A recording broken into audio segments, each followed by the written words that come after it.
Assalamu alaikum rahmatullah.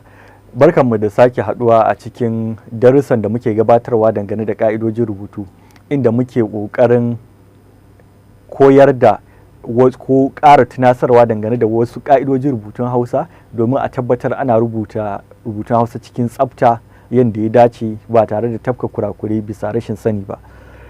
Har yanzu muna ƙarƙashin ka'idojin raba rubutu.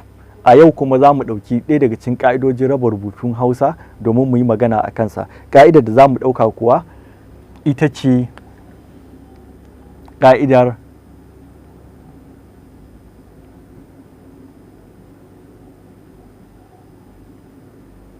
akan ko akan kenan, akan ba akan ba akan, a matsayin manuni, a matsayin manuni ko ishara. Abin da ya sa aka ƙara wannan ƙarin bayani a cikin baka biyu shine saboda akwai inda ake cin karo da wannan a bajadin iri ɗaya, abinda a Ingilishi ake cewa spelling iri ɗaya, ma'ana shi ma za a samu a ne sai a samu ka sai a samu a sai a samu na, amma kuma shi wancan zai zo ne ƙarƙashin ƙa'idojin haɗe rubutu wanda a haɗe ake yin sa. So don haka kada wannan ya zamana an ɗauke shi a matsayin wannan, shi yasa muka yi wannan ƙarin bayani cewa a matsayin manuni. Manunin nan na bagire, manunin bagiren wani abu, manunin inda wani al'amari yake ko wani abu yake. Za mu zo mu yi ƙarin bayani, sannan duk lokacin da muka zo tattauna dangane da ƙa'idojin haɗa rubutu za mu tattauna akan wannan shi ma insha Allahu, inda ake haɗe shi a manunin sababben lokaci kenan. To duk inda aka ci karo da akan wanda yake nuni akan wani abu, cewa wani al'amari yana kan wani al'amari ko kuma wani abu yana ɗore akan wani abu a bisa wani abu kenan, to ana rabewa ne ba a haɗewa. Misali, akan teburi malam ya aje littafi akan teburi, wannan akan ɗin ba a haɗe shi, don haka kuskure ne a rubuta haka. Idan aka rubuta shi haka ya zama akan, ya zama manunin bagire kenan, kamar yadda na faɗa za mu zo mu tattauna shi. Da haka kuskure ne, dole za a rubuta shi haka a rabe tare da tazara a tsakaninsu. Ga wani misali, akan bishiya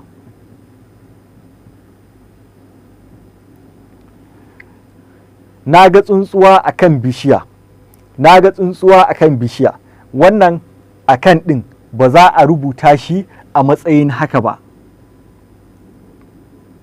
Akan bishiya ba za a rubuta shi a matsayin haka ba, kuskure ne idan aka haɗe shi, an yi kuskuren rubutu. Wani misali shi ne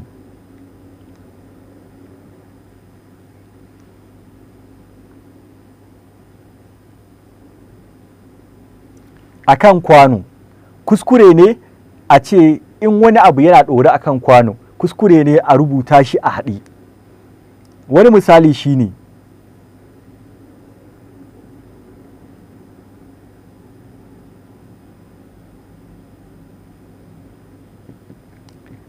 akan maganar jiya, akan maganar jiya. Shi yasa daman da na tashi muku misali ko bayani na ce muku yana iya kasancewa wani al'amari ne dangane da wani al'amari, ba wai kawai wani abu akan yana ɗore akan wani abu ba ko a bisa wani abu ba. Yanzu nan kun ga wani al'amari ne, misali ya ɓata rai akan maganar jiya, ya ɓata rai kenan dangane da maganar jiya, to wannan akan maganar jiyan nan ana rubuta shi ne a ware, ba a rubuta shi a haɗe.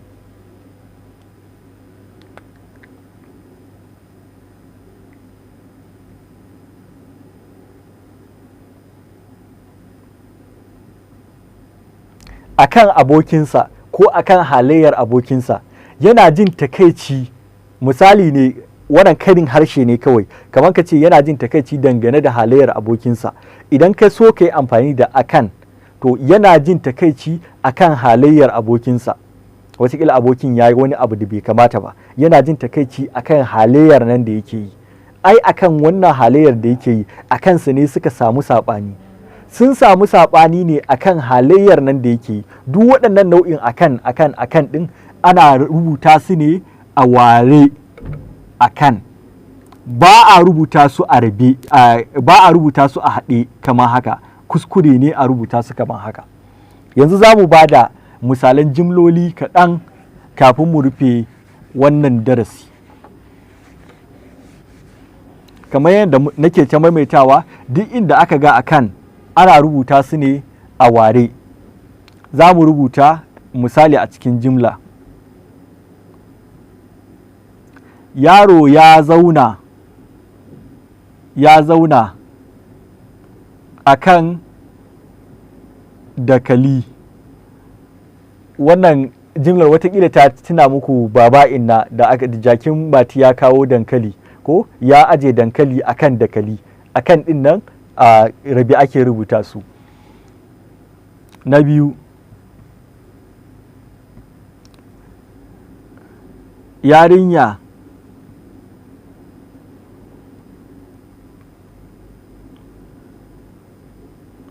ta sanya wuƙa akan faranti. Akan faranti.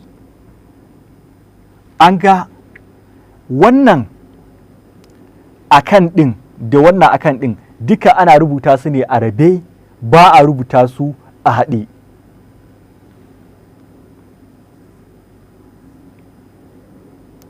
Ya ɓata rai.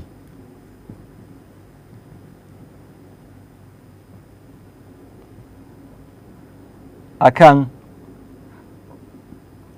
halayyar abokinsa. Wataƙila abokinsa ya yi ɓaci, ya yi zagi kenan, sai ya ɓata rai saboda bai kamata abokin nasa ya riƙa yin zagi ba da girmansa. Don haka akan ɗin nan za a rubuta shi ne a rabe, ba a haɗe ba. Za a rubuta shi a rabe, ba za a haɗe a ɗin da kan ɗin ba. Da fatan mun amfana da wannan darasi wanda yake ɗaya daga cikin ƙa'idojin rabe rubutu wanda ya shafi akan da yake nuna bagiran wani abu yana kan wani abu. Muna fata za a ci gaba da bibiyan mu tare da yi mana tsokaci da raba darussan da muke yi. Duk waɗanda suke da tambaya kuma dangane da ƙa'idojin rubutu suna iya tura mana, insha Allah za mu yi bincike tare da ba su amsa daidai da tambayar da suka yi. Tsari na gida a gina a shiga Afirka a da ba tamkar mu. Rumbu gefe ga madafi, can ga bayi sai dai mu.